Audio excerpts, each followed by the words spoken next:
It is time. Welcome to today's webinar on Agentic AI, brought to you by CCW Digital and Uniphore. I'm Brian Cantor, Principal Analyst for CCW, and your host for today's discussion. This is supposed to be the age of AI, a period where AI is transforming everything we know about customer interactions. Yet if you read our most recent CCW Digital Market Study, you would have come across a pretty sobering stat. Less than 30% of customers actually feel like AI is making their experiences better. And as a result, many continue to resist AI-driven self-service. They continue to worry about what the rise of AI will mean for the human touch. Now, I'm not going to lie to you. I'm not going to pretend that that number and that reality doesn't seem discouraging. But I also want to make one thing clear. This resistance is not to the very idea of AI. It's not to the idea of using technology to improve our understanding of customers, to eliminate common pain points and inefficiencies, or to deliver more personalized interactions at scale. Rather, what this disillusionment is with past examples of AI-powered service, which, let's be honest, were not all that intelligent. When we dive deep into the data, we find that customers have been underwhelmed by things like a lack of conversational capability, a lack of actual resolutions and actions, and unfortunately, a lack of even things like speed and convenience. These are supposed to be the hallmarks of AI, the very reason why we're doing this transformation. And if we couldn't even elevate beyond the static FAQ page of yesterday, this wasn't really happening, and we can understand why customers feel disillusioned. To put it simply, while we were talking about AI, we haven't been really using all AI can do to make experiences better. Well, thankfully, the technology is progressing. It's reached a point where we can make all this happen. And in this webinar, we're going to explore the way that Agentic AI is transforming customer experience realities. We're going to dive deep into what it really is, why it's different than past iterations of AI, how it functions in practice, and why ultimately it's the key to elevating experiences while combating all those past pain points and stigmas. Now, as a reminder, we are live, so you can submit questions at any time using the console on your screen. With that said, I've hyped this up. I've talked about the topic. Now I want to dive deep into exactly how Agentic AI is elevating contact centers. And Helena, let's start with you to talk us through the agenda, get to know our speakers, and get to know why this topic is going to transform customer contact. Yeah, I'd be happy to. Thank you so much for that introduction. So thank you, everyone, for joining today's session. I'm really excited to dive into what's really a turning point in how Agentic AI supports customer service teams. So here's a quick look at where we're going for the next 30 to 45 minutes. So we'll begin with a look at the limitations of traditional AI tools in the contact center. So these solutions have come a long way, but many still fall short in dynamic customer scenarios. Then we'll introduce the concept of Agentic AI and how it fundamentally differs from the predefined rules-based approach that most of us are familiar with today. From there, we'll go into some of the use cases of Agentic AI in the contact center. And then my colleague will follow that up with Agentic AI in action, where you can see how these capabilities come together to guide better outcomes in customer interactions. And then lastly, we will highlight some of the business outcomes to expect, and we'll also share a framework on choosing an Agentic AI partner. All right, so many contact centers have already embraced AI in some form. So whether it's for routing, chatbots, or agent assist. And in many cases, these tools have delivered meaningful value, more consistency, faster handle times, and call deflection. But as expectations continue to rise and customer interactions become more complex, these tools are starting to show their limits. So first, they often struggle to adapt to real-time complexity. So when conversations go off script or customer needs shift mid-call, most tools don't have the contextual awareness or the flexibility to keep up. Secondly, they depend heavily on predefined rules, models, or logic, which means that they require constant tuning and maintenance to stay aligned with the business. And third, they deliver insights that are siloed or retrospective. They're not immediately actionable across workflows. In other words, they're descriptive, they're not prescriptive. And so while these tools do serve a purpose, they're not always enough for today's service environment. And that is where AI agents come in. So this next generation of AI is evolving beyond, single task assistance. So they're not just carrying out isolated actions, but rather stitching capabilities together to act on behalf of the user. And this is the direction that we're heading. So Gartner is predicting that 33% of enterprise software will include agentic AI by 2028. And this is up from less than 1% just last year. So what exactly is agentic AI? At a high level, it's a new class of AI that's able to plan, reason, and act to solve multi-step problems. The term agentic refers to its capacity to act with agency. So that is to be able to act independently and purposefully. And there are 4 key traits of an agentic AI system. So first, it's autonomous. So not in the sense that it's replacing humans, but in its ability to reason, to make decisions, and to take action without needing constant human instruction. Next, it's outcome oriented. So it's focused not just on completing a task or surfacing a suggestion, but rather on driving specific outcomes, such as moving an interaction toward the best possible resolution for both the customer and the business. Next, it continuously learns and adapts. So agentic AI is able to learn from every interaction across channels and feedback loops to improve performance over time without needing manual reprogramming. And finally, it's proactive. So instead of waiting for a keyword or a trigger, AI agents can anticipate needs, offer guidance before it's asked, and coordinate actions across systems to support the human agent in that moment. And in short, it's not just smarter automation, it's AI that can reason, adapt, and take action to drive more intelligent and responsive outcomes in real time.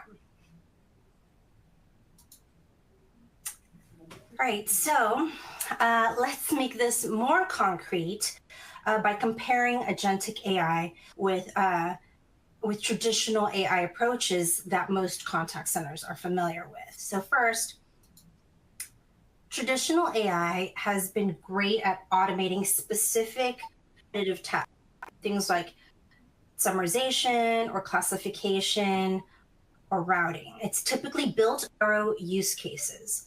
And by contrast, agentic AI evaluates multiple possibilities and makes decisions with a goal in mind, whether that's resolving a customer issue, reducing effort, or improving compliance. It's far more flexible in how it gets to the outcome. Next, traditional AI systems operate on rules, historical patterns, or scripted models. But when that situation doesn't match the training data, they oftentimes fail. Agentic AI, on the other hand, understands context and adapts in real time. And it can factor things in like sentiment, customer history, and behavioral signals. So not just what's being said, but how it's being said. And while traditional tools work well in static, predictable scenarios, they do struggle when variables shift. And that's something that happens all the time in real conversations. So agentic AI learns continuously from those interactions and it's able to improve those recommendations and its reasoning and performance over time. And perhaps most importantly, traditional AI lacks the ability to reason or to act independently. It follows, rules, triggers, or historical patterns. It's not weighing multiple possibilities or making informed decisions on its own. And agentic AI is different. So it's able to bring reasoning into that moment, and it can analyze context, it can evaluate options, and take purposeful action. So collaborating with agents rather than just feeding them, pre-scripted prompts. And that's really what makes it so powerful and dynamic, real world service interactions. So now that we've looked at what makes agentic AI fundamentally different, the next question is, what does that look like in the contact center? So let's walk through some of the emerging use cases that where AI agents are already making that difference. So first, it's able to deliver personalized contextual links. So AI agents can pull from systems like your CRM, your knowledge bases, and past interactions to deliver highly relevant responses that are tailored to the individual customer and to that moment. It's also able to support proactive issue resolution. So let's say that there's a delivery delay. An AI agent can adjust that timeline, notify the customer, and then preemptively offer alternatives before the customer calls in frustrated. In terms of autonomous task completion, agentic capabilities can take actions on the human agent's behalf. So logging a case, processing a refund, and sending a follow-up email without needing, explicit step-by-step instructions. And because it's learning from past interactions, AI agents are also key to continuous learning and adaptation. So it's not requiring constant rule updates. It's improving on its own based on what's working and what's not. And lastly, AI agents work alongside our human agents for really true collaboration. It's not just surfacing suggestions, but it's actively helping agents navigate complex moments. It can, when a conversation is likely to escalate, it can offer in-the-moment recommendations. And as I mentioned before, it can orchestrate across systems, like initiating a return or like a refund workflow, and then updating the case so that it can focus on that human connection. All right, so now I'd like to pass it off to my colleague, Aziz, who's going to show agentic AI in action. Great. Thank you for that handoff, Helena. Hi, everyone. My name is Aziz. I'm a product manager at Uniphore, and here I focus on building co-pilots and agents, co-pilots for contact center agents. So I'm going to share my screen. I'm going to share a little example of all these wonderful things that Helena talked about and how some of these things can come together in like maybe a real world scenario. So what I'm about to show you is an example of a credit card company's customer service department where contact center agents are responsible for addressing credit card issues for credit card customers. Let me share my screen.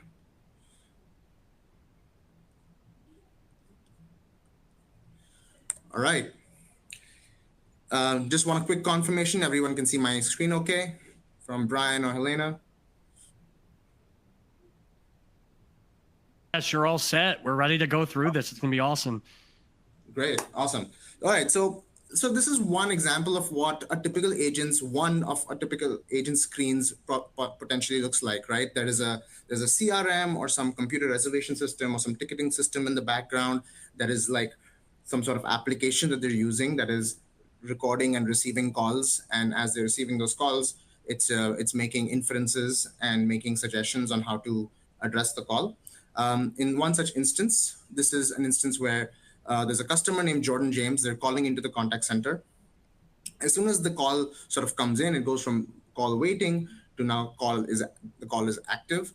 even before the agent has the opportunity to look into different systems and figure out who is calling, some very basic information about them, the AI agent workflow is working in the background to pull this information on the agent's behalf, because we have IVR metadata, we have skill metadata, things like that they have already entered, and the AI agents can take these indicators and then pull up the information, the precise information that an agent really needs to figure out who this person is and how to authenticate them.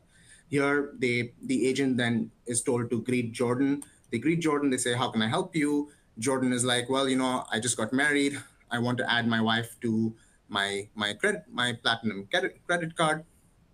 The agent says, "Okay, yeah, sure, I can help you with that. Let me first authorize you with the SSN." They don't have to go anywhere else because the SSN information is pulled up for the agent. They're able to do that successfully.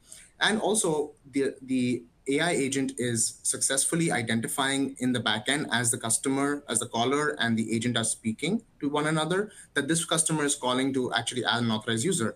This is something that we have already set up in the backend as a workflow. So the agent selects that workflow. The agent now knows that they need to collect this information from Jordan in order to successfully add an authorized user to Jordan's credit card. They add and select all of this information. And once they select this information, they have to typically agents will have to go to a third system to enter this information and or submit this information into like a card management system, basically a system of record where these credit cards and everything associated to credit cards is managed, transaction information, things like that. And these integrations are already built into the agentic workflow, where now the agent has entered this information. They can just quickly push this information into the CMS successfully without having to leave their screen, without having to tell Jordan, "Okay, just let me pull that up for you. Let me wait. Let me please wait for a few seconds until I go register this information." This information is done. The agent is notified that the authorized user was successfully added, and it gives them the next step, which is, "Hey, your card will be dispatched to your mailing address," confirms the mailing address with Jordan, and now the issue is by and large resolved. So then they are sort of checking with Jordan, "Hey, is there anything else that I can help you with?" And Jordan says, "No, I think I'm good. This is all I called you. This is all I called for today." And at this point, the agent kind of has two options. They can either initiate sort of the end call protocol and start their after call work and disposition work, or the AI is generating another suggestion here. Because at the beginning of this call, if you had noticed, there was this little badge over here that says $50,000 upgrade available. Now, this is information that exists in the CMS already for this particular customer. It is completely separate from the issue that Jordan has raised today, which is, "Hey, I need to add an authorized user." Because the agent now has Jordan on the call with them, they're able to either end the call and resolve their issue, or resolve their issue and also offer a completely different sort of business enhancing, revenue enhancing opportunity with Jordan and for the credit card company itself. Jordan has a credit limit increase that they're eligible for that they have not yet activated. The agent says, "Hey, by the way, can I interest you in this credit limit increase that you are eligible for and you haven't activated yet?" And Jordan says, "Oh, that's really interesting. Yeah, sure. Let's go ahead." So here you can see sort of how the agent, the AI agent is sort of giving the contact center agent a suggestion on what they could do with this customer, since they have them on the call and since this is a high touch point. And the agent chooses whether or not to accept or reject that recommendation based on using their own sort of understanding of how the call is going and how the call went. The agent chooses, since the customer chooses to upgrade their credit limit increase, the agent, again, just like it did before with the authorized user example, it pushes this information again to the CMS, updates the CMS, and lets Jordan know, "Hey, by the way, your credit limit is increased. You'll be notified in the next 24 to 48 hours," and then they can initiate sort of the end call sequence. They initiate the end call sequence. They're able to see the dispositions that the AI transcriber has already pulled up for them. This is, again, not necessarily new. This has existed for vendors for a while. But what is new and agentic about some of these features is that the add authorized user workflow, as well as the sort of the credit limit increase workflow, these would have had to be hard coded, and these are very difficult to sort of hard code every single scenario. But in this case, because we're using agentic AI that follows non-deterministic paths, we are able to account for these workflows even if we don't necessarily hard code them into the system. And that's what's different about an agentic AI skill versus an agentic AI workflow versus just a normal API integration. With any normal API integration, you would have to define every single step. Here, you don't need to define every single step. With every, if you had to sort of provide these recommendations that had nothing to do with the call, you would have to sort of hard code them somehow. But instead, here the agentic AI runs in the background and identifies, hey, this person is eligible for this other business enhancing opportunity, so we should recommend it to them. So back to the call, it generates the end call disposition. It generates sort of the summary for the call. It shows you the dispositions generated for that call, and this is where sort of the call ends. So in this example, what we saw is a customer calling in for a particular a typical customer service issue, but we were able to take that customer service issue, resolve it very quickly without having to pull a bunch of different tabs, different systems, and as well as convert that customer service issue touch point into a business enhancing and a revenue generating opportunity for the credit card company. So I'm going to go back to the presentation. Please let me know if you're back to the presentation screen. Brian, are we good? We are good. Yes, everyone should be seeing the slides. There might be a second or two delay, but turn your attention back to the slide window as we continue looking at some business outcomes of agentic AI. Great. Okay. So now that you saw some of that agentic AI stuff in action, let's talk about the outcomes that it sort of enables. Because ultimately, well, that's what the folks on this call, I think, care about, right? We want better operational efficiency. We want better speed of resolution. We want more revenue enhancing opportunities, business enhancing opportunities. So the first thing that agentic AI does is it drives better customer experiences. As you saw in this example, it's more the ability to resolve Jordan's issue was a lot faster. In a world without agentic AI, we would have had to pull up the CRM and we had to pull up the card management system, and they would have to type in a long account number in the CRM and then pull up the information. But over here, the agentic AI did it for them, not just through, again, a simple API integration, but through understanding what is relevant from that information it's pulling from the CRM for the particular call. Because your teams now have your teams essentially now have the right information and guidance in the moment. The work that and contact center agent has to do on their own to figure out, okay, for this person, I'm going to pull up this information and this information. The agentic AI is doing that work on their behalf.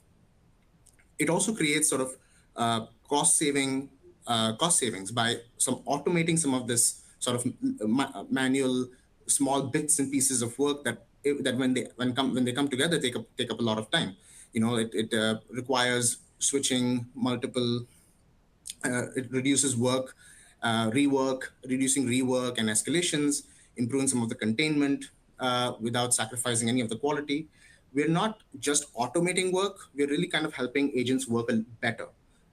Agents are able to sort of blast through calls now at a rate that was not possible before because they were too busy switching tabs, they were too busy pulling out their notepads and remembering little account numbers and things like that. Now we've kind of pulled this information together for them.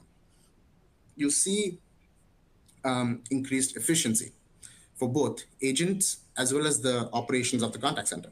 Less time spent searching, logging, or escalating an issue. More time focused on resolving the issues. Finding tickets, querying a CRM, all this stuff is a thing of the past. They don't need to do those things anymore because the agentic AI is doing it for them. Agentic AI also helps improve performance, both at the individual as well as the team level. As you saw in this example earlier, once the authorized user issue was resolved, the agent was recommended and effectively coached, like, hey, Jordan is actually eligible for this upgrade. Why don't you offer this upgrade to them while you have them on the call? It's like having like a supervisor right next to you who's kind of coaching you through the call. So you have smarter suggestions that are not necessarily hard coded, and don't necessarily follow any strict workflows.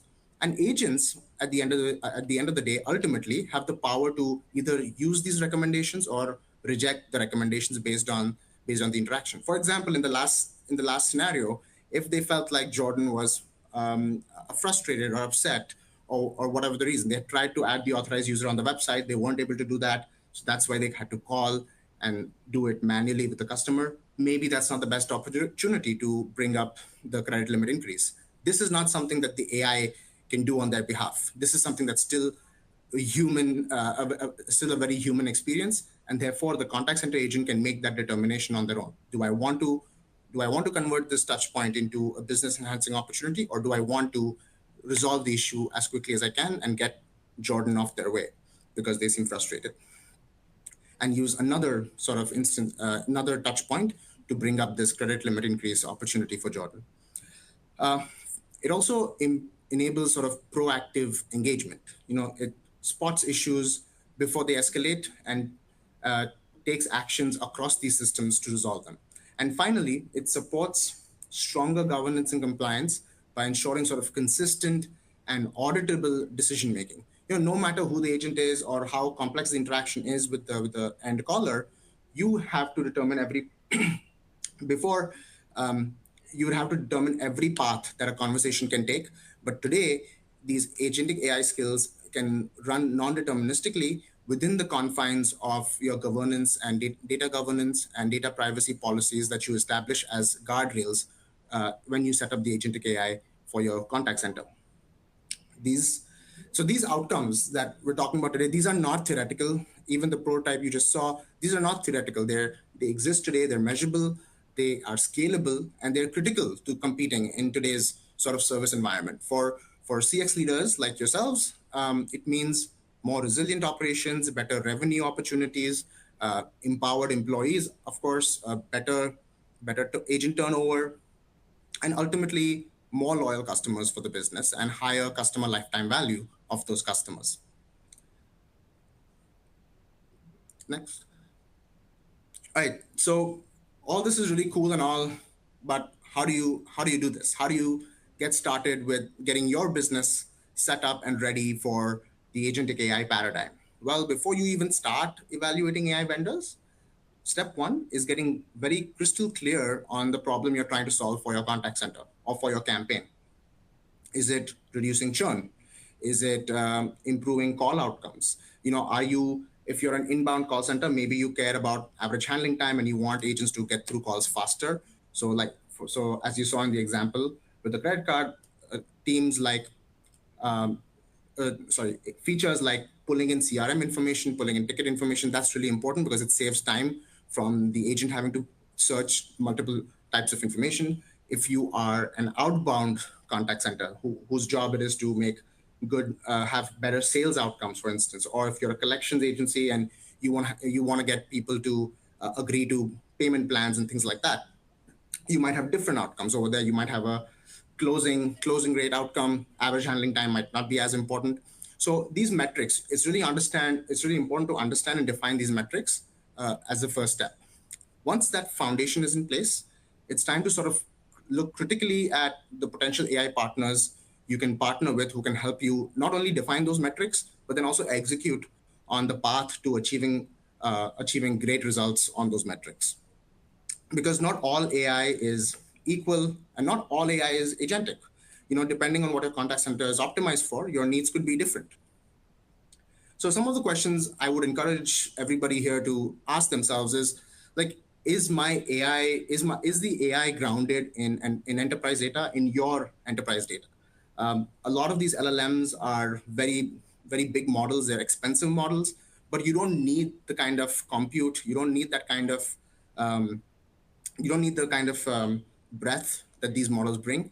It sometimes makes more sense to go smaller and be more vertically aligned with the AI and with the model. So you need the AI that is going to be trained on your data, that is going to understand your system, so that it can, because if it can't tap into your systems readily, it can't deliver the business value you're looking for. Next, can your AI agents sort of coordinate actions across multiple tools and environments, or are they limited to sort of specific use cases? Sometimes we have a lot of point solutions in the market.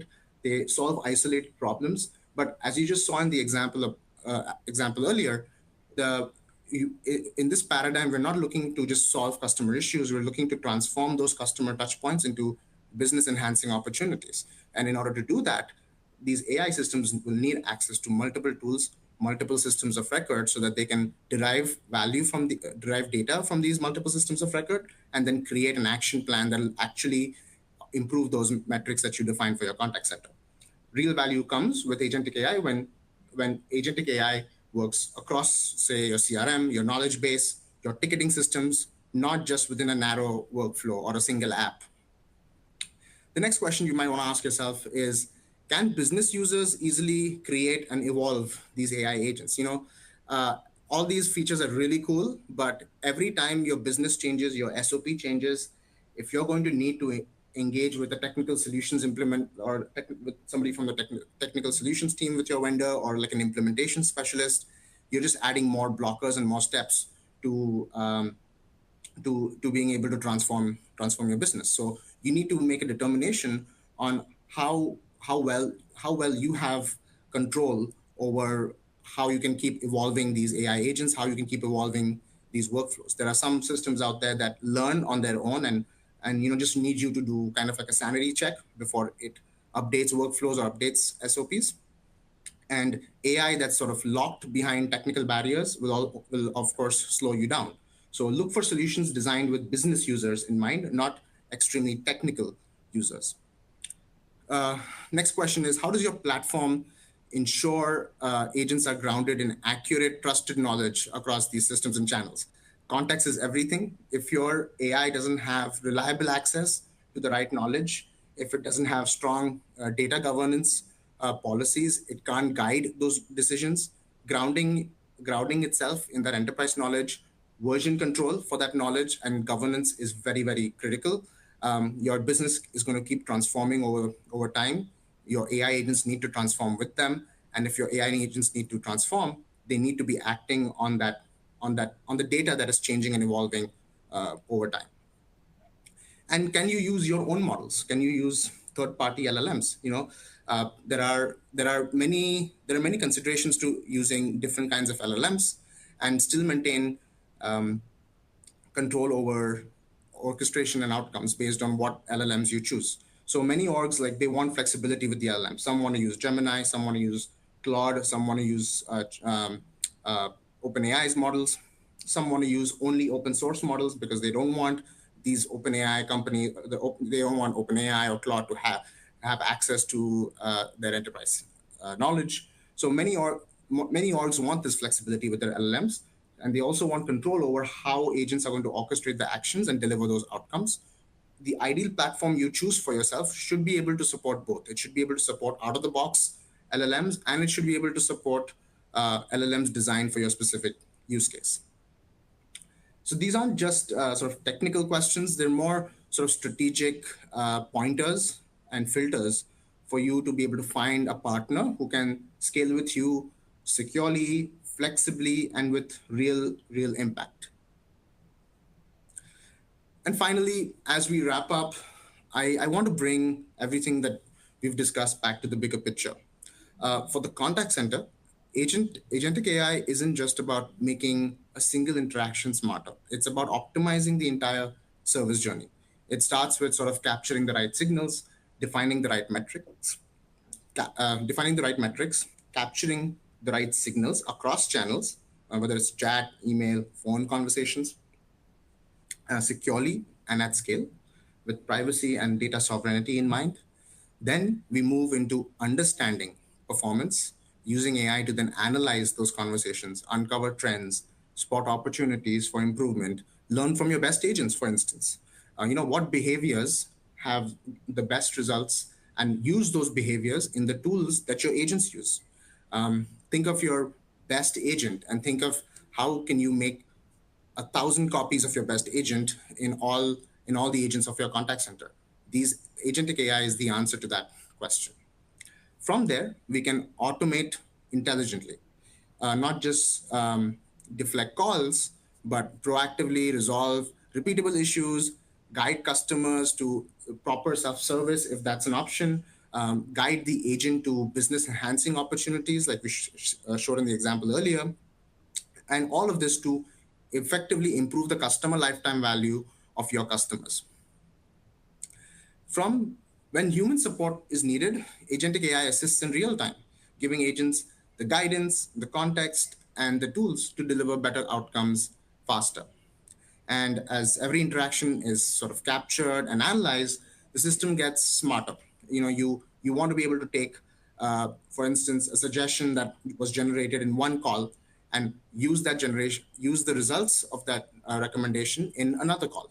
Uh, so in effect, you're creating a continuous loop of learning, refinement, and improvement. Imagine if Jordan called back, you gave Jordan this great opportunity to like increase their credit limit, and they call back a month later and they want to add a new credit card now to their portfolio because they were so happy with the kind of customer service they received. They were so happy with the fact that they get these emails and mailers in their home to increase their credit limit, and they always miss it. I miss them. I know that for sure. I know that for a fact. And here you had an opportunity where you notified them of something that they're eligible for. It's just a better customer experience. So as every interaction like that is captured, we are improving our ability as a contact center to not only address issues, but also make customers more delighted with their experience with the contact center. And over time, use this knowledge to improve your SOPs as they change, and therefore change the AI models that are built on top of those SOPs. And those will also change.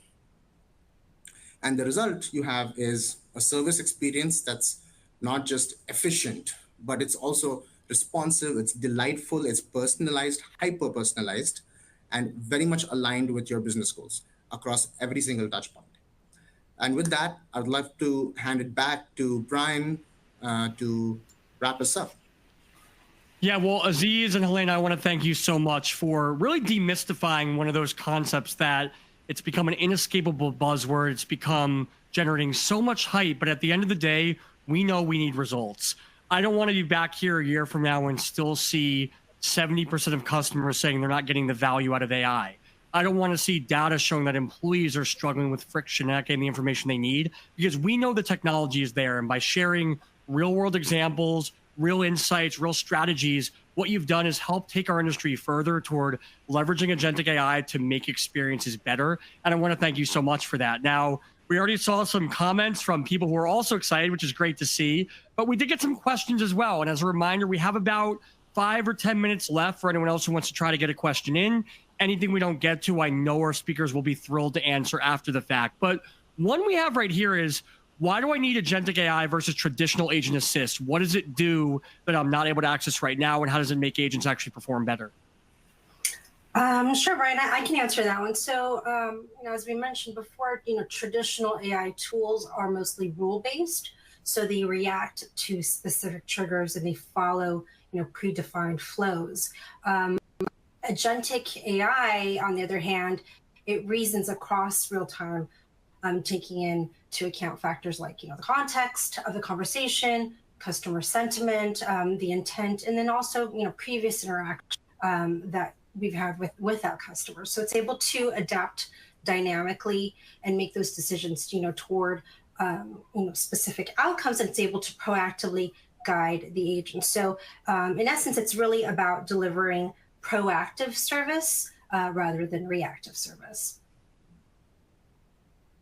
Yeah, I think that makes perfect sense. And I think what also is really key here is, like you said, we're talking about trying to make our human agents more capable of being consultants, more capable of empathizing, more capable of going beyond just what's in a script. Because we know we're going to have customer-facing agents, we're going to have chatbots, we're going to have self-service tools for providing the scripted, fact-based answers. When they're escalating, they're expecting that personalized conversational support from someone who can empathize with them. And when you can not only surface relevant knowledge and facts, but also arm that employee with details on the journey, details on the sentiment, what they need to do, it's going to make that human so much more capable of that human touch, so much more capable of that connection. And that's going to have that true 1-2 punch of automating what makes sense to automate, leveraging the human employee for what makes sense for them, and everybody wins. Now, another great question here, and I love this one, is they say, everyone always talks about how AI is only as good as the framework on which it's built. Well,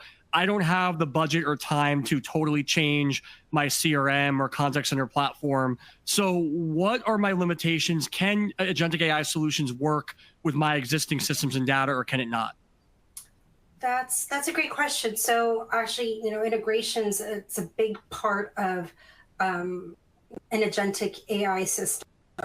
As an example, integrations are a core part of our platform and our platform's value. And it's the same with agentic AI. It only works if it can pull an across your existing systems, like your CRM, your contact center platform, your ticketing software, or, in a lot of cases, in your homegrown tools.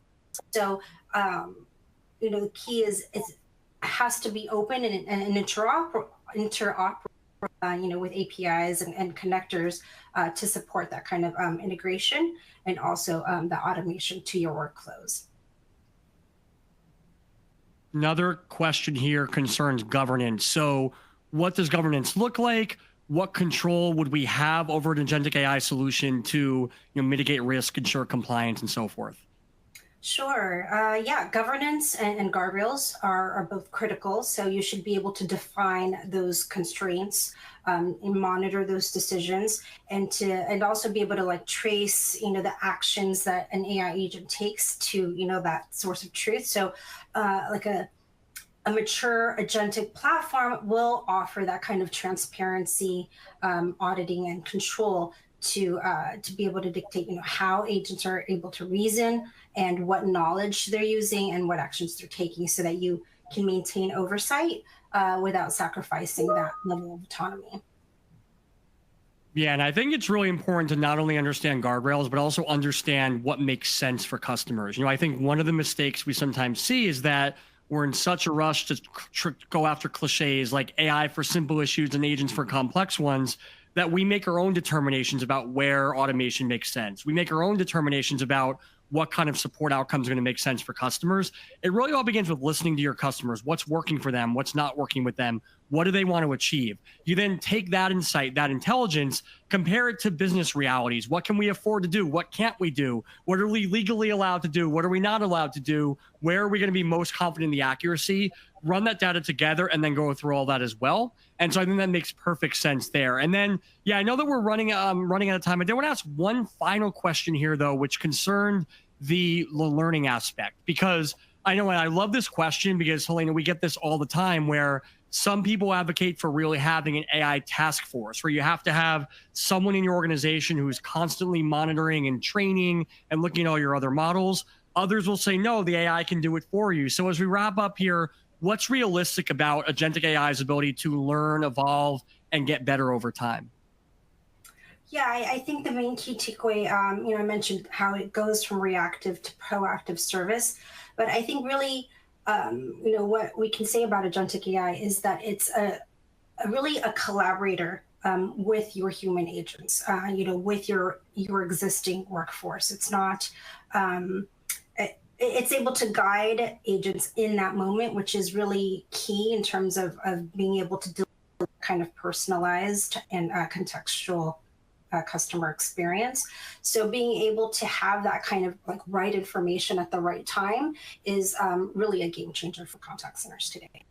Yeah, and I think you hit on an important point, which is the collaboration aspect. The truth is, yes, you're going to want to start to think about people who understand AI for your teams. That's going to be an important skill set moving forward, whether it's just how to search properly through an AI tool, all the way how to leverage information to have a more complex and meaningful conversation. You want to focus on those skill sets, but the key is everyone right now needs to start getting familiar with the technology. Let them understand, if you're an agent, what the output looks like and how you can use that day to day. If they're a customer, have them interact with your customer facing AI agent to understand here's what works and here's what doesn't. doesn't, because when you have that real buy-in, that real interaction from the lay user, you're going to ultimately understand, here's what we need to do to make it better. Here's how the tool can evolve. Here's how it can improve. Here's where we should draw those guardrails and limitations. Here's where we need to spend more time looking at different models or working with our vendors to understand how to make this use case stronger. Ultimately, we need to get usability from the front lines, from the true stakeholders, and see what it looks like in practice. And that's what's so great about Agentic AI here, is it's built on practice. It's built on saying, here's a real problem, a real pain point, a real inefficiency, and here's how we can use the beauty of technology to not only overcome that pain point, but elevate the humanity, elevate the value, elevate the engagement. Aziz and Helena and Uniphore team, thanks so much for all you've done here, for, again, bringing light to such a murky area, but one where if we understand it, we're going to understand our customers. And when we understand our customers, there's no limit to how much better we can be. On behalf of CCW Digital, thanks to all of you for joining us. Thank you. Thank you. Happy to be here.